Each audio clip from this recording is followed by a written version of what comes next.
Sarah with Rebuild and Revive. Thanks for watching. Today's segment is sponsored by Sassy Green Interiors, full service design firm bringing style and expertise to renovations and fresh updates across the Indianapolis area and beyond. Today's tour is so exciting. This house has historic significance in the town. Prominent townspeople lived here, and the inside is just so charming. This is a tour you don't want to miss. Let's go check it out.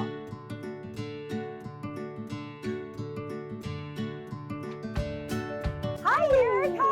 Hi. Thank you so much for sharing your home with us today. You're welcome. I was just admiring your beautiful house, and as you know, I have ties to the house as well. You do. Along with like everyone else in this town. Literally everybody in Zionsville. There's a really cool feature on your lawn that I saw. Yeah. It's a plaque, and let's go see check it. out. So this is the site of the first log cabin home. Yep, it is. Through our research for the house, we were able to figure out that the log cabin home was actually placed here where our house is. Originally, this land was divided into 3 plats, and they weren't sure which of the 3 the log cabin was placed on. In our research, we figured out that it's here because there were several mentions of the fact that the log cabin was at the top of the hill. And there were also mentions of Polycross, whose house was catty-corner to us, looking across the street to see the cabin at the time. And Elijah Cross and Mary Hoover, this is the site of their marriage. Yes. And yeah. were they homeowners? Where they owned the land where Zionsville was actually platted on. So the area of land that they owned became Zionsville, and then several of their children were given areas of land that were called additions. So we're in the 3rd cross addition. And I always thought this was really cool because my sister-in-law, who lived in a house, I felt like was really fitting because she was a wedding planner at one point for fun, and she was also the town judge.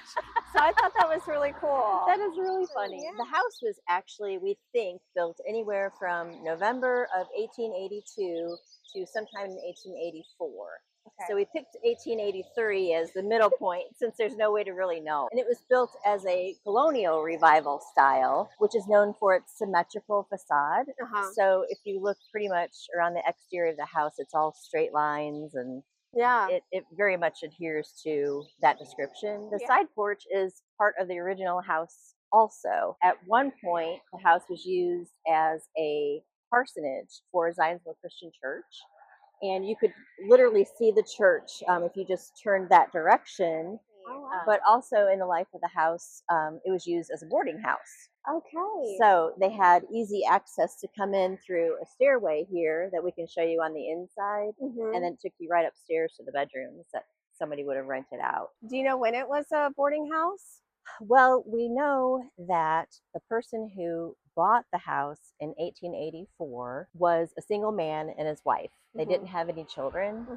And it happens to be that he was a banker in town, wealthy enough to afford an estate like this, but it was just the 2 of them. And so it was very common at that time to rent out rooms. Right. They used it, we believe, as a boarding house until 1904, when the Zionsville Church actually then bought the property. That makes a lot of sense. Are you ready to check out the rest of the house? Let's do it. Okay.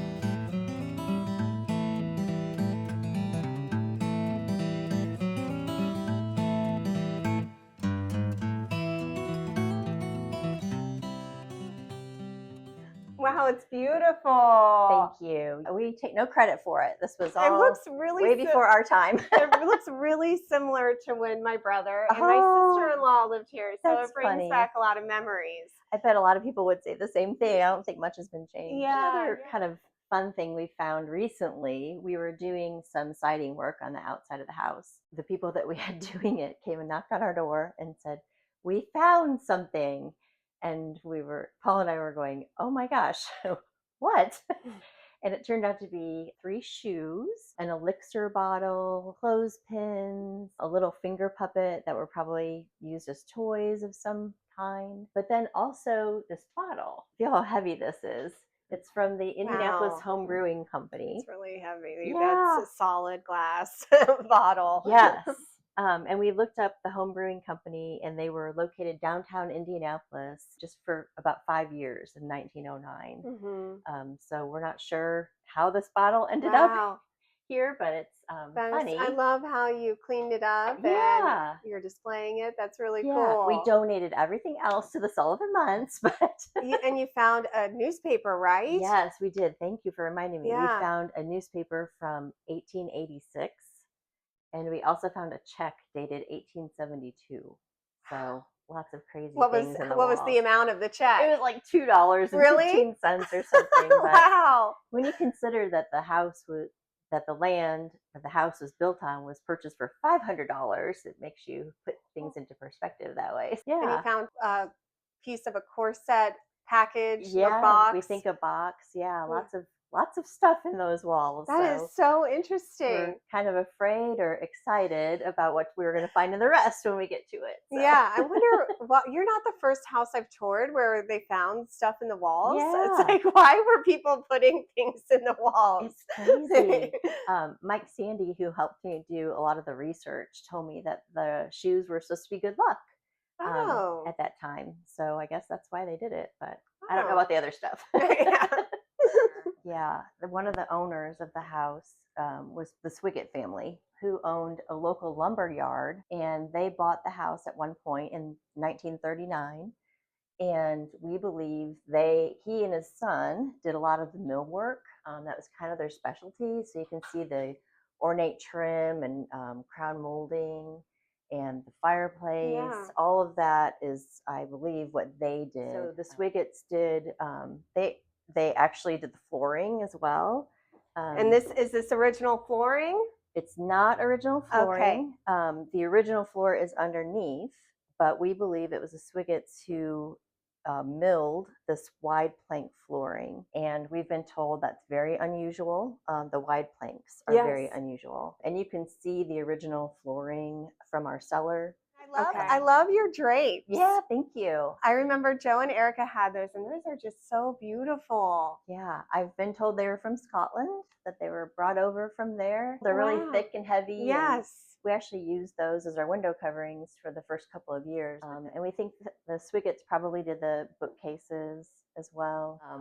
I don't know who built this bathroom. We call it our Harry Potter bathroom because it's under the stairs.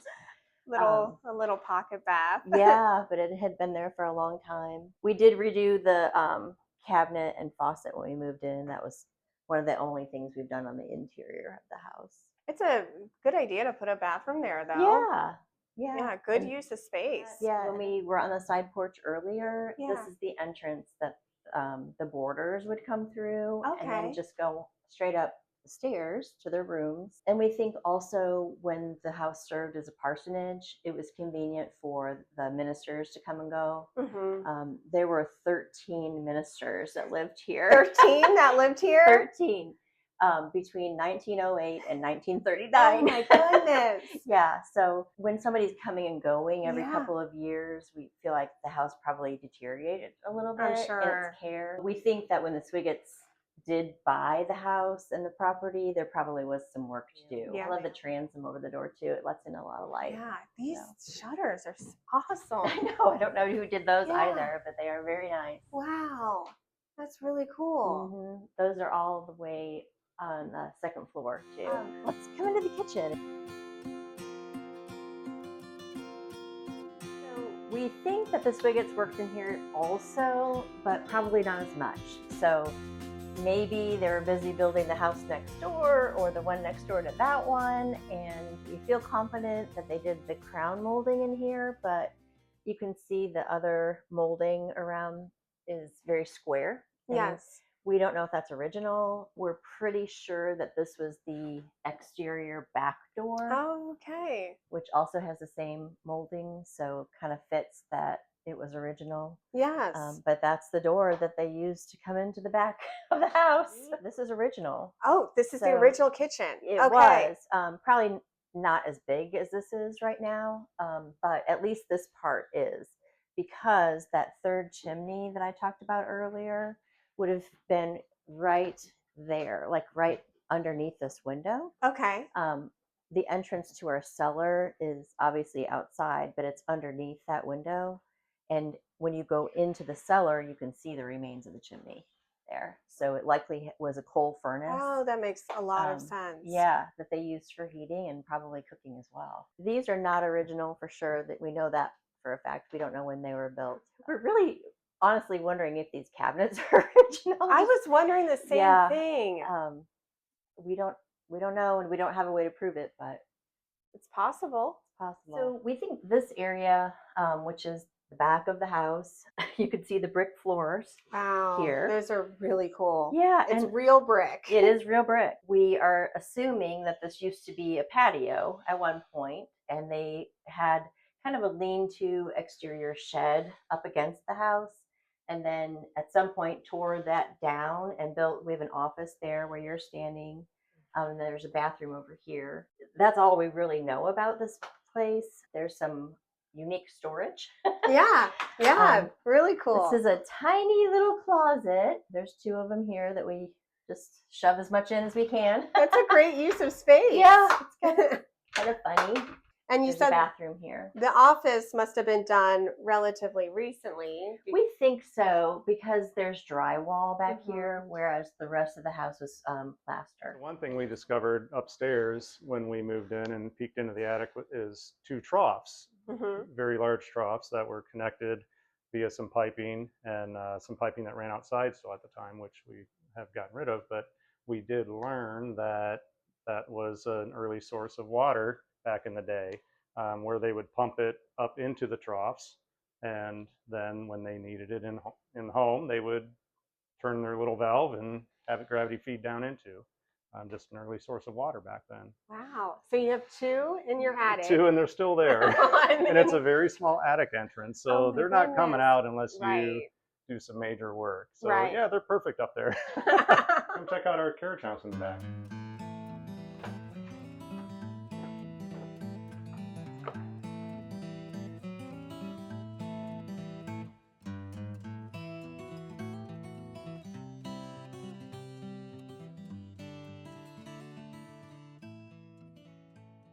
Okay, so I have to ask, what is a carriage house?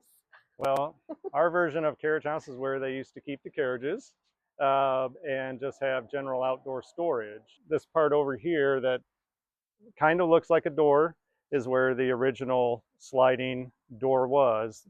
When we moved here, it had the original track still up top, and you could shake it, but it was fixed in place because at that time it was already finished on the inside. But we put new siding on the whole place and kind of frame that out so it would still mimic the carriage door look, but is an actual wall now. When do you think this was built?